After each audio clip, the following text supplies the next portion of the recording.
कुछ समझा नहीं मैं। आतिफ, अभी तो बताया तुम्हें, बिल्कुल पागलों जैसी हरकत कर रही है। मुझे नहीं समझ आ रहा कि मैं कैसे काबू करूं उसे। मैं तो खुद पागल हो गई उसके पीछे।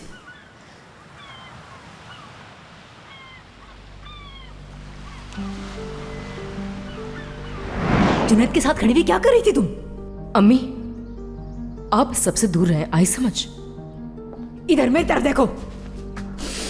जुनैद से दूर रहो तो अच्छा होगा। अगर तुमने ये सब कुछ करके अपनी शादी को नुकसान पहुंचाने की कोशिश की तो फिर मैं तुम्हें छोड़ूंगी नहीं। हाँ, तुम पागल हो गई? तुम्हारे दिमाग में चल क्या रहा है बताओगी जरा। अम्मी, मुझे जुनैद से दूर होने पर पछतावा है, समझ आ गई? हर रोज अफसोस होता है मुझे। मैंने करीम की तो ख्वाहिश नहीं की थी। हाँ, मैंने घर की ख्वाहिश की थी, मैंने गाड़ी दौलत इन चीजों की ख्वाहिश की थी। यही सब कुछ चाहिए था बस। मुझे ये सब कुछ नहीं चाहिए था। सादिया को सिर्फ इसीलिए घर से निकालना चाहती थी क्योंकि मुझे उससे नफरत थी, लेकिन करीम नहीं चाहिए था मुझे।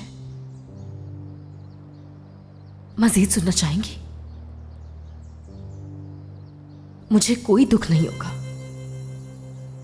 अगर करीम मर भी जाए।